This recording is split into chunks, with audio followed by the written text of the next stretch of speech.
Hello everyone, welcome to our class. Today we are going to start our new chapter, chapter number 18 of our NCERT textbook, Body Fluids and Circulation. Okay, now we're going to introduce the chapter in today's lecture. We're going to talk about some basic things which are related to the topic. Okay, so let's start with it. Now the chapter is related to the body fluids and its circulation. Now when we talk about the body fluids and the circulation, the complete system is meant for the purpose of distribution of the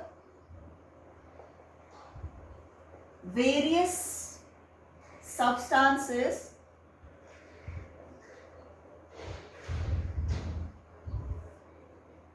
into the body. Okay, means the body fluids are going to help in circulating the various substances, that can be the nutrients, that can be the hormones, the antibodies, or to take the waste to the kidneys, or many more things. So in that way it is to be distributed from that particular site where they are formed to the site where they are required. Okay, so this is the main function of this particular system. Got it? Body fluids. Fluids are what? Which can flow. And with the help of that flowing medium, we can call it that the body fluids act as a transport medium in an organism. Okay, it is required to transport the things within the body of an organism. As we know that each and every system of the body is specialized to perform the specific function. So the things are required at various sites of the body. To transport them from the site of the manufacture to the site of the requirement, we need a system. Okay, we need a medium. So body fluid, that can be a blood, that can be a lymph, they act as a medium to transport the material. Got it? So this is the basic thing which we are going to understand, which we are going to study under the chapter. Fine. So many more things we'll talk about. First we'll talk about the body fluids only. Okay.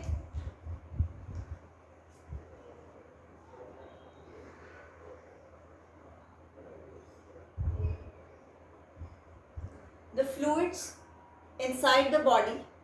Now this can be categorized into two.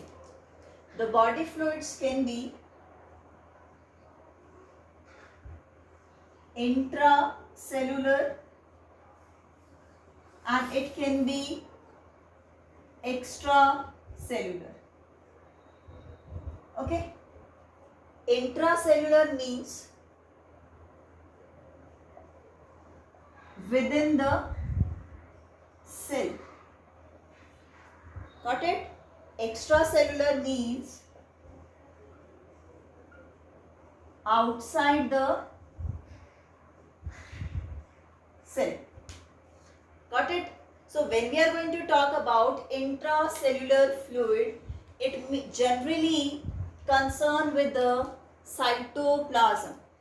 Okay, the cytoplasm which is present within the cell, that is going to form the intracellular fluid. And other than that, the fluid which is surrounding the cells, which is surrounding the tissues, that is extracellular fluid. Got it? So under this particular chapter we are going to talk about the extracellular fluids. So under the extracellular fluids there are many examples. Okay, the list is big. The blood plasma, the lymph, the cerebrospinal fluid, and other types like digestive juices, they are also the part of the extracellular fluid. So here we are going to talk about the two main circulating fluids which help in circulation.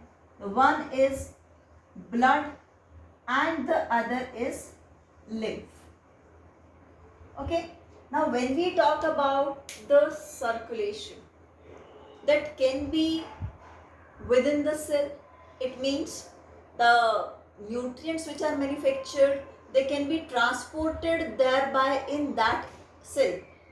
Okay, that can be done within the cell by cyclosis movement, that is in the case of the paramecium, in the case of the protozoans it happen. Okay, so what I was telling, that the way how the food is get circulated. So here it is circulated with the movement of the cytoplasm.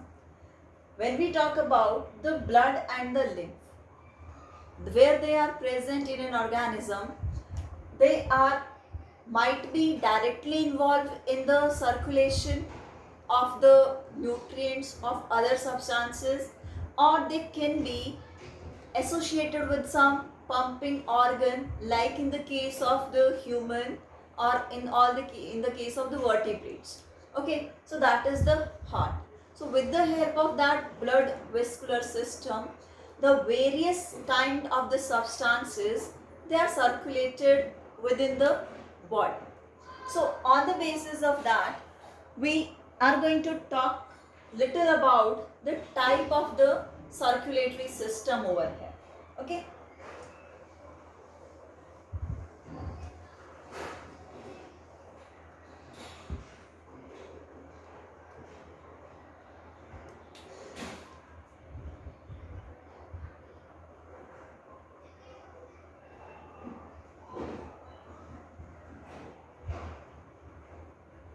Circulatory system is a part of a blood vascular system.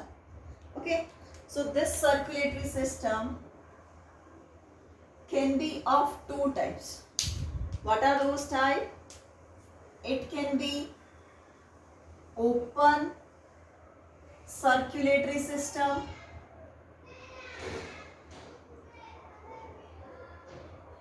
or it can be closed circulatory system.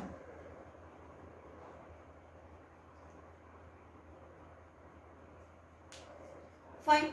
Now, as the names are only giving their explanation, what this open circulatory system is. In this particular type of circulatory system, the blood or the particular body fluid flow openly. Okay, and where it is going to flow? In the cavity of the body, that is sinus or the lacunae. The blood flow openly, all the body tissues, the organs, they are submerged, or we can say they are float in the body fluid in the case of open circulatory system. Got it? In the case of the closed circulatory system, blood flow in closed blood vessels. Okay, there are the tube-like structures through which the blood is going to flow. A closed system is there. A chambered heart is there.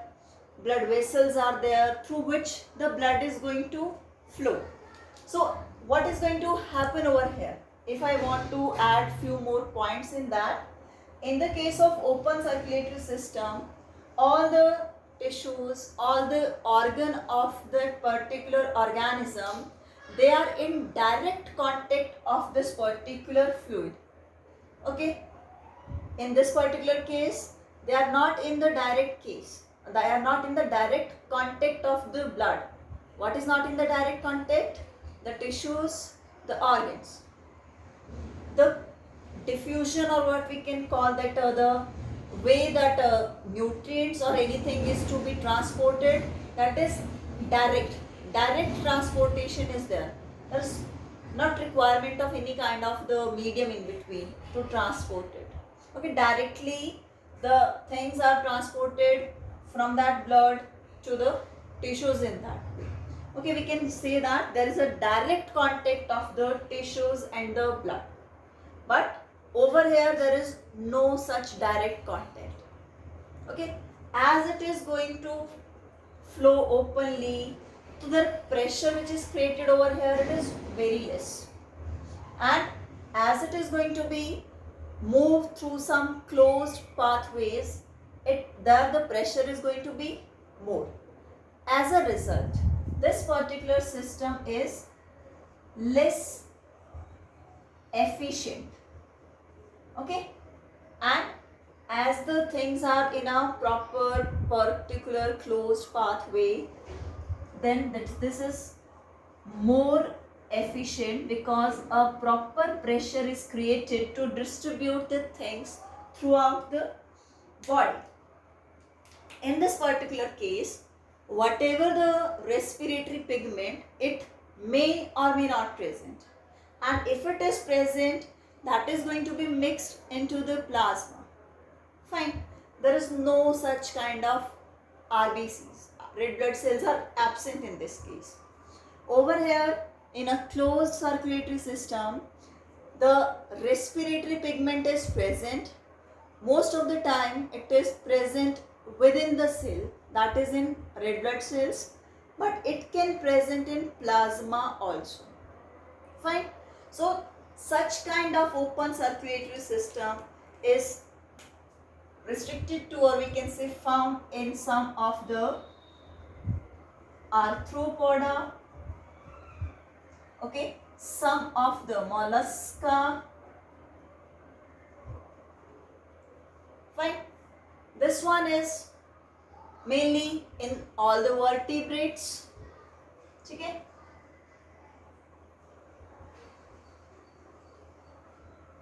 Okay, in annelids it is going to be there. So this is just a basic introduction about the open and the closed circulatory system. Fine. Just we're going to talk little more about the basic things about blood. Okay, then we're going to go with the detail.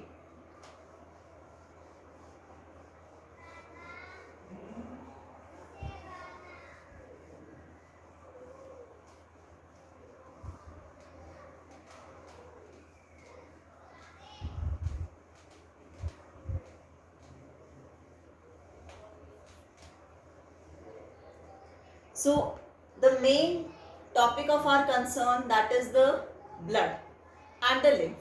So here under this section we are going to give more emphasis on the detailed study of blood, its composition, how it is helping performing various kinds of function in our body, and at the end we are going to talk about the way it is circulated with the help of the blood vessels or with the help of that pumping system, heart. So that we are going to study under this particular chapter. So let's talk about the blood.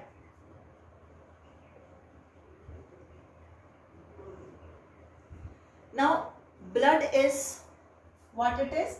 It is a fluid connective tissue. Got it?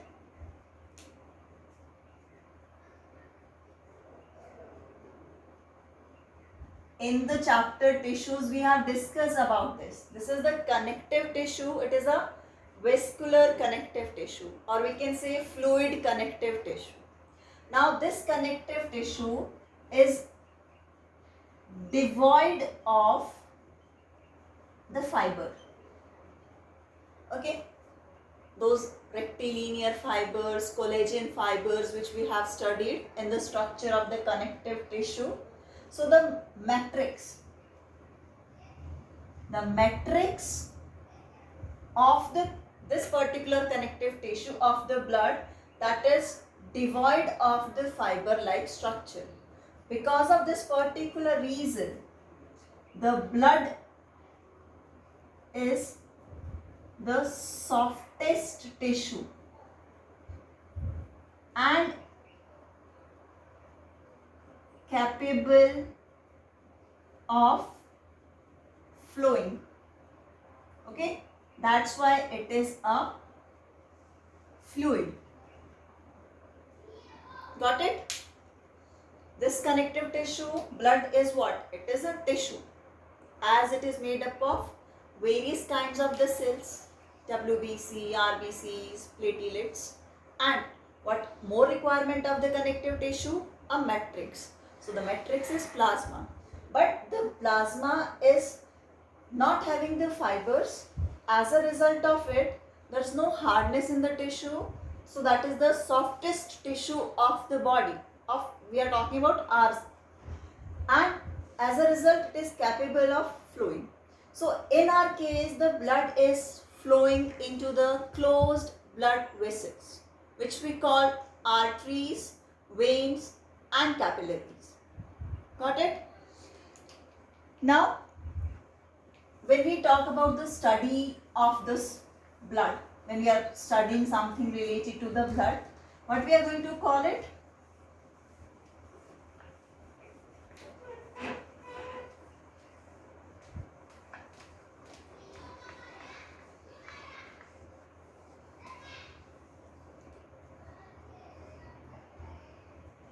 Okay, now two more things.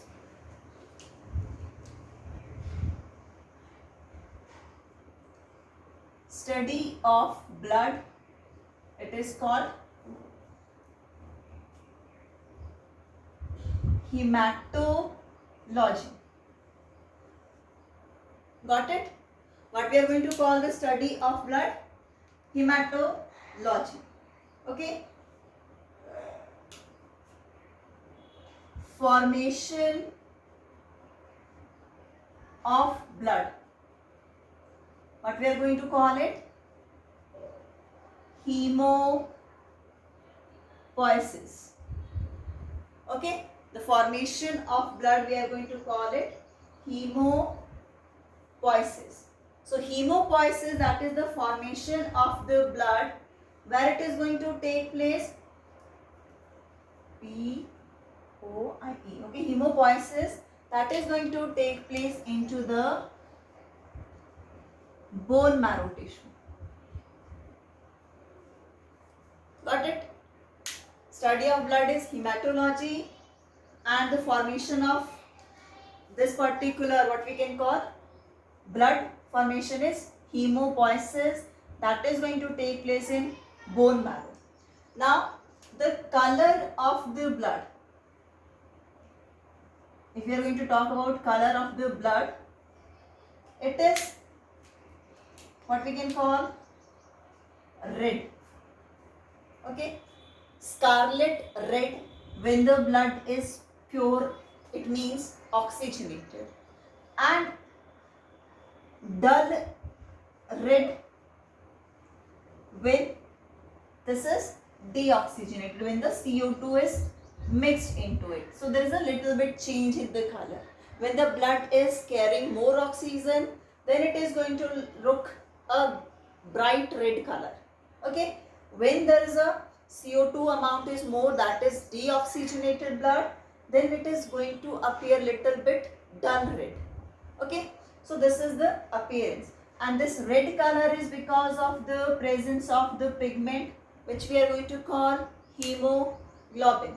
Okay, so red blood cells, which are going to form the maximum part of the blood, is carrying this pigment hemoglobin, which give red color to the blood. Now the pH. The pH of the blood is 7.4. Okay, this is the 7.4. This can be from 7.34 to 7.44. This is alkaline, slightly alkaline. Okay, slightly alkaline, and pH is going to change as per the amount of the carbon dioxide in the blood. If more carbon dioxide will be there, then the pH will be going to get decreased. It become acidic little bit. Okay, and if the oxygen is in proper amount, then the pH will be normal. Okay, the blood is responsible for maintaining the pH itself. It acts as a buffer to maintain the pH, that is by the ion exchange and all. So that is pH is 7.4. If it is asked what is the pH of the blood, then it is 7.4. Got it? In a healthy human being,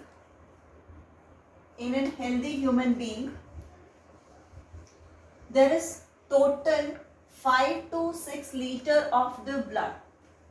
Okay, that can vary human to human as per the human physiology. So, if we are going to talk about the volume of the blood in human body, then it is near about 5 to 6 liters. Got it? So this is a general kind of introduction of this particular tissue which we are going to call blood. Got it? Fine. Now there's one more basic thing. The blood, as we have discussed, it is a connective tissue, but it is also considered as a false connective tissue because it is not fulfilling all those terms and conditions of the connective tissue, as the matrix is devoid of the fiber. Second thing, the matrix, that is the plasma which is carrying those cells within it, that is also not secreted by the cells itself. From where it is coming? The plasma is coming from that water which is absorbed along with the salts and some ions and all. So out of that the plasma is formed. It is not secreted by the cells of the blood. Okay, so because of that we usually say that it is a false kind of a connective tissue. Got it?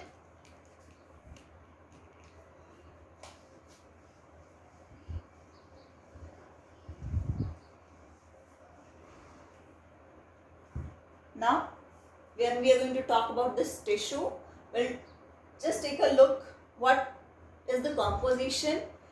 From our next lectures, we'll start taking topic wise and then we'll go with it. So, as per the composition of the blood,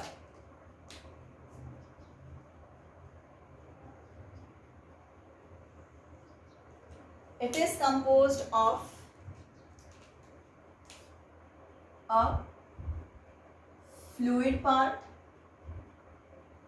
okay, and the corpuscles part. Okay, we can say the solid part.